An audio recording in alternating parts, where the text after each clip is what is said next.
जय हिंद दोस्तों, आप सब लोगों का बहुत बहुत स्वागत है। यूपीएस से संबंधित एक नई जानकारी लेकर इस चैनल के माध्यम से हम आप लोगों के साथ जुड़ चुके हैं। तो आइए जानते हैं कि इस वीडियो में हम क्या जानने वाले हैं, इस वीडियो का सार रहने वाला है। देखिए, national mission for old pension scheme Bharat के अध्यक्ष मनजीत सिंह पटेल ने बताया, 30 सितंबर तक अगर यूपीएस का गजट नहीं आता है तो विरोध प्रदर्शन होगा। इसके अलावा 17 नवंबर को नई दिल्ली में ओपीएस बहाली के लिए पेंशन जय घोष महारैली आयोजित की जाएगी। केंद्र सरकार द्वारा एनपीएस में सुधार कर लाई गई यूपीएस लागू करने की घोषणा से सरकारी कर्मचारी संतुष्ट नहीं है। सरकार ने अभी तक यूपीएस का गजट भी जारी नहीं किया है, लेकिन कर्मचारी संगठनों ने अभी से ही विरोध का स्वर बुलंद कर दिया है। केंद्र एवं राज्य सरकारों कर्मचारी संगठनों ने दिल्ली में रैलियां करने की बात कही है। इस विरोध प्रदर्शन की कड़ी में सबसे पहले एनएमओपीएस द्वारा 26 सितंबर को देश के सभी जिला मुख्यालयों पर विरोध प्रदर्शन आयोजित किया जाएगा।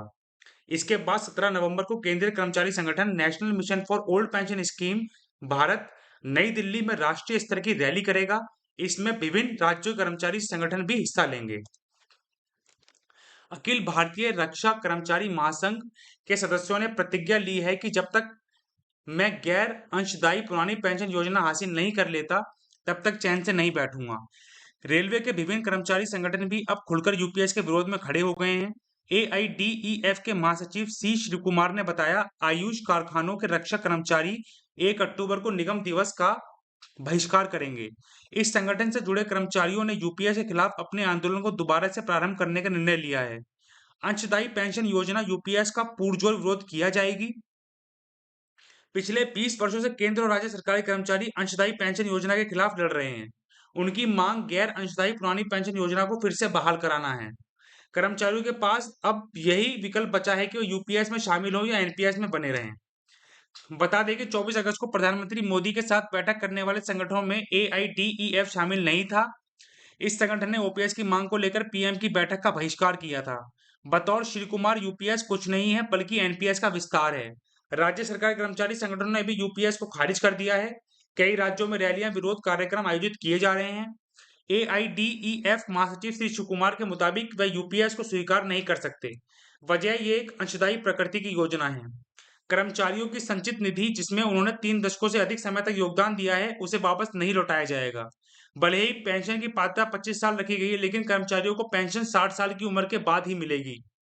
पुरानी पेंशन योजना में मिलने वाले कई लाभ एनपीएस और यूपीएस में नहीं मिलते हैं। 2 अक्टूबर को एआईडीईएफ ने रक्षा कर्मचारियों, विशेषकर एनपीएस कर्मचारियों को एकजुट करने का निर्णय लिया है। गांधी जयंती दिवस पर एआईडीईएफ का प्रत्येक सदस्य शपथ लेगा कि मैं एक रक्षा नागरिक कर्मचारी, विनाशकारी एनपीएस और यूपीएस अंशदायी पेंशन योजना से मुक्त होने के लिए सभी संघर्षों और आंदोलनों में शामिल होने के लिए प्रतिबद्ध हूं।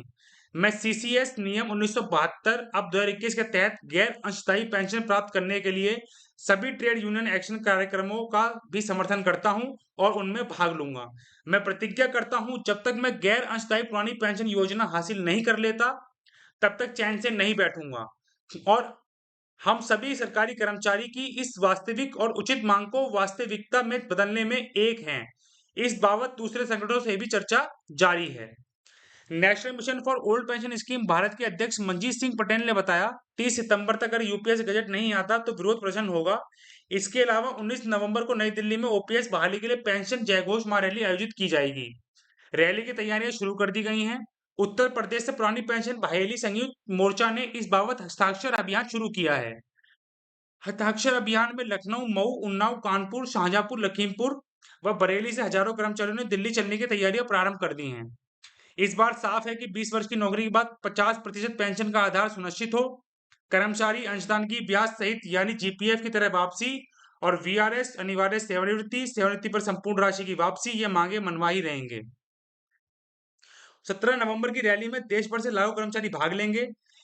इसमें दिल्ली, जम्मू कश्मीर, पंजाब, हिमाचल, उत्तर प्रदेश, उत्तराखंड, छत्तीसगढ़, हरियाणा, गुजरात, असम, मेघालय, नागालैंड, सिक्किम, तमिलनाडु, चंडीगढ़ और महाराष्ट्र सहित अन्य प्रदेशों के अलावा केंद्रीय कर्मचारियों के संगठन भी शामिल हैं।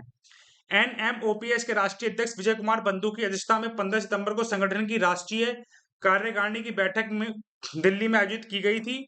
इस बैठक में सभी राज्यों के मुख्य अधिकारियों भाग लिया। इसमें ओपीएस बहाली के लिए आगामी आंदोलन की रूपरेखा तैयार की गई।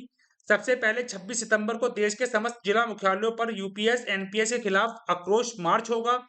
इसके बाद 15 सितंबर 2024 को दिल्ली में एनएमओपीएस का राष्ट्रीय अधिवेशन आयोजित किया जाएगा। उसमें आगे की रणनीति का ऐलान होगा। National old pension restoration United front के राष्ट्रीय अध्यक्ष वीपी सिंह ने पिछले महीने प्रधानमंत्री मोदी को पत्र लिखा था। उन्होंने कहा था कि 1 करोड़ एनपीएस कर्मचारी यूपीएस का विरोध करते हैं। यूपीएस के आने से कर्मचारी निराश है, वो पुरानी पेंशन बहाल करने के लिए संघर्ष करेंगे। उत्तर पश्चिमी रेलवे मजदूर संघ ने भी केंद्र सरकार द्वारा लाई गई यूनिफाइड पेंशन स्कीम का विरोध किया है। पिछले दिनों विभिन्न स्थानों पर रेलवे कर्मियों ने रैली निकाली है। कई स्टेशनों पर यूपीएस विरोध सभा का आयोजन किया गया। यूपीआरएमएस ने भी यूपीएस का विरोध किया है। Northern railway employees union and Indian railway employees federation ने भी यूपीएस के विरोध में प्रदर्शन किया है। पीएम की बैठक में शामिल confederation of central government employees and workers के अध्यक्ष रूपक सरकार कह चुके हैं कि ओपीएस से संघर्ष खत्म नहीं हुआ है। अभी हम यूपीएस का विस्तृत नोटिफिकेशन आने का इंतजार कर रहे हैं।